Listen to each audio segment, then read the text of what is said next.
Уважаемый Бадр Зурович, уважаемый Владимир Валерьевич, на текущий момент ситуация в топливной отрасли продолжает сохраняться непростой.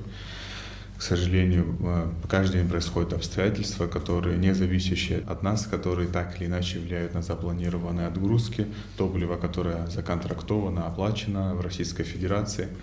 И это существенно, конечно, приводит к сбоям и в логистике, и в поставке, и в нормальном обеспечении работы всех заправочных станций. Вместе с тем, по вашему поручению, с прошлой недели уже от поступающих объемов, тех небольших объемов партий, которые поступают в республику, началось перераспределение с целью расширения охвата работающих заправочных станций.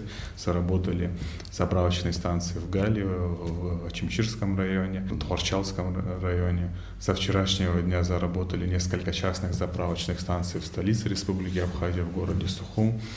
Понимаем, что пока сохраняются длинные очереди, это приносит очень много дискомфорта и неудобства для нашего населения.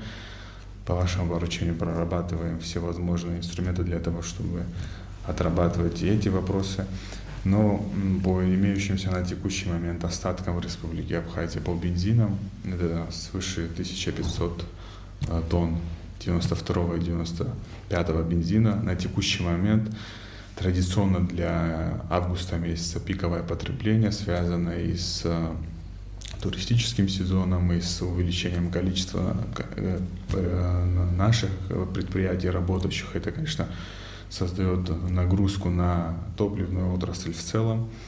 Вместе с тем, как ранее отмечено, партии в Республику Абхазия небольшими объемами отгружаются, и завтра, послезавтра ожидается поступление еще партии бензинов.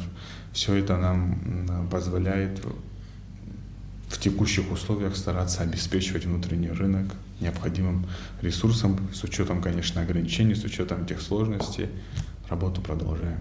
Уважаемый Бадр Зурович, на самом деле ситуация достаточно непростая, но по вашему поручению правительством и уполномоченными органами принимаются меры по стабилизации ситуации. Дело в том, что приоритетным по-прежнему остается обеспечение жизненно объектов горюче-смазочными материалами.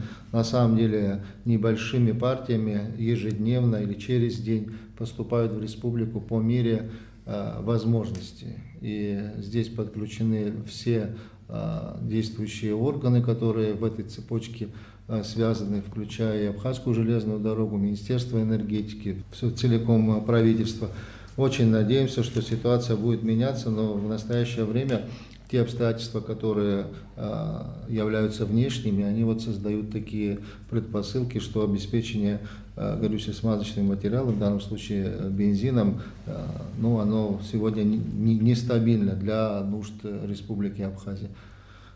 Сегодня, как министр только что доложил, есть информация, что через день поступит еще одна партия, превышающая больше 1000 тонн, и последующий график, который согласованный уже с поставщиками, очень надеемся, что будет выдержан, очень на это рассчитываем. Ежедневно ведутся переговоры с российской стороной, с поставщиками, с уполномоченными федеральными органами власти, поэтому работа ни на минуту не останавливается.